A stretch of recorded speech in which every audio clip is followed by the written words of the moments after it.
¿Será posible que una persona que apuñala 65 veces a su madre manifieste que lo hizo en defensa propia?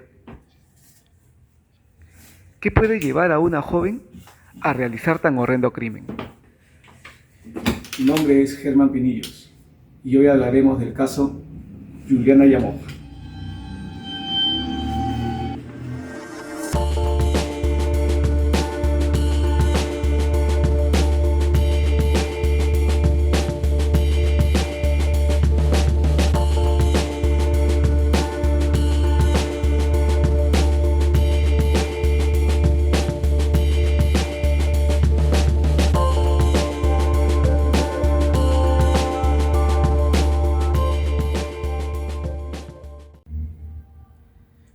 El 15 de julio del 2005, una terrible noticia rebotó en todos los medios del Perú.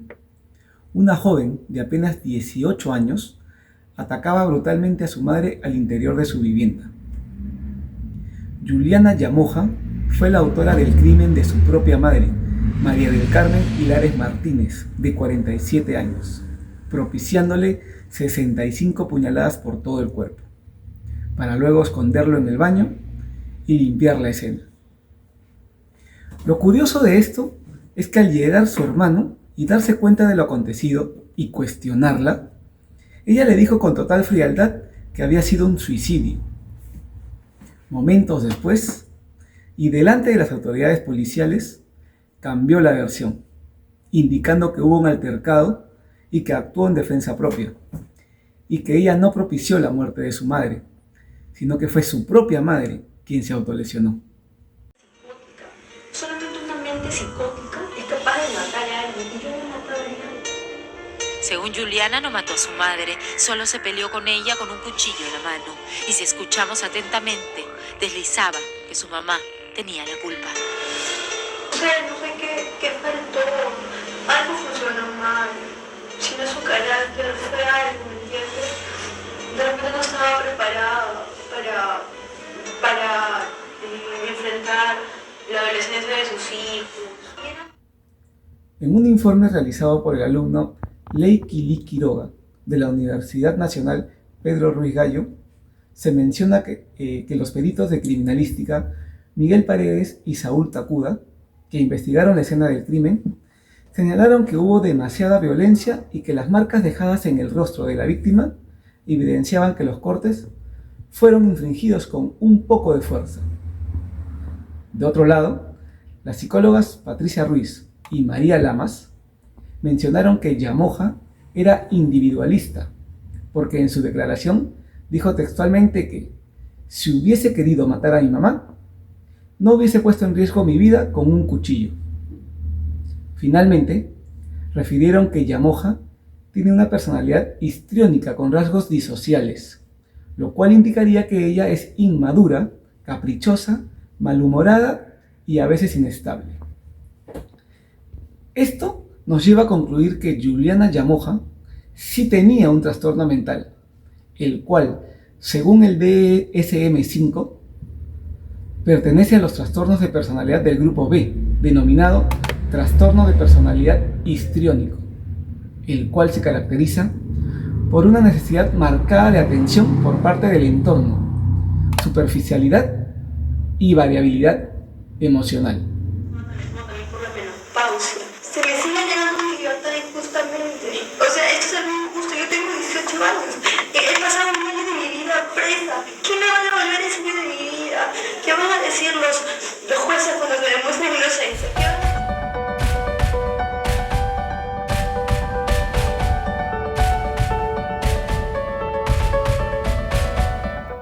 Los polimorfismos en el gen de la monoaminoxidasa A, que se encuentran en el cromosoma X, se han asociado con trastornos de personalidad y con rasgos antisociales. Esto se da porque se degradan los neurotransmisores amínicos como la dopamina, la noradrenalina y la serotonina. La mutación en este gen da como resultado una deficiencia de monoaminooxidasa, el cual se caracteriza en parte por una grave conducta impulsiva. Múltiples líneas de evidencia sugieren que una disfunción en el sistema de la serotonina está asociado con la impulsividad, la agresión, la labilidad afectiva y el suicidio. Asimismo, en situaciones donde se experimenta ira, puede encontrarse niveles elevados de adrenalina, una hormona y neurotransmisor que aumenta la frecuencia cardíaca, contrae los vasos sanguíneos, dilata las vías respiratorias y participa en la reacción de lucha o huida del sistema nervioso. El trastorno de personalidad histriónica, con rasgos disociales, parece tener tanto raíces genéticas como ambientales.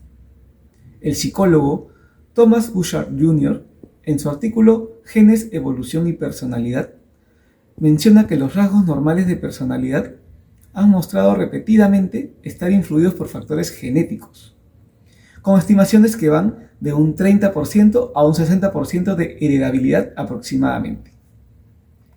Estudios de epidemiología genética, como los de Hicks en el 2004, Torgersen en el 2008 y Ferguson en el 2010, indican que los 10 trastornos de personalidad clasificados en el grupo B del DSM-5 son de leve a moderadamente heredables. Estos estudios demuestran que la vulnerabilidad genética y la exposición a la violencia familiar interactúan entre sí para producir el trastorno de personalidad disocial. Según las investigaciones del caso, se sabe que la madre, María del Carmen Hilares Martínez, también tenía una conducta agresiva, lo cual era más evidente cuando confrontaba a su hija. Esto es porque ella también padecía de problemas mentales, como se menciona en diferentes reportajes, lo que nos lleva a confirmar la veracidad de los estudios de herencia genética antes mencionados. Era calientísimo. Para ella algo no era frío, era helado, fríísimo, o sea, sumamente helado. Había alguien apoyándola, su padre, y no cualquier padre. Papá, juez Luis Llamoja. Para ella no existe lo caliente, sino es algo que está hirviendo. Para ella no existe lo frío, sino es algo que está congelado. Siempre ha sido así, de una personalidad extrema. Mi papá pensaba que era su forma de ser. Nunca pensamos que de repente era lo que tenía que ver con una enfermedad psicológica. O sea, nunca se nos puso eso por la cabeza. Comprendíamos lo que pasaba. ¿Por qué? Porque mi mamá estaba atravesando también por la menopausia. A medida que Juliana iba creciendo, la relación madre-hija se iba deteriorando. Más aún porque contaba con el apoyo incondicional de su padre, lo cual fue generando en ella una actitud rebelde y desafiante, que con el tiempo y las constantes disputas con su progenitora, desarrollaron en ella una antipatía y rechazo contra su madre.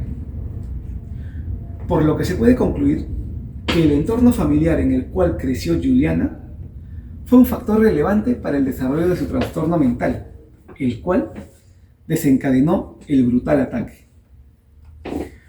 Para terminar, voy a citar a Garrido Genovés en su libro Los hijos tiranos, el síndrome del emperador, el cual menciona que esta tara emocional, que procede de una diferencia neurológica heredada, muy probablemente puede ser al menos hasta cierto punto compensada por el ambiente y la educación que recibe el niño.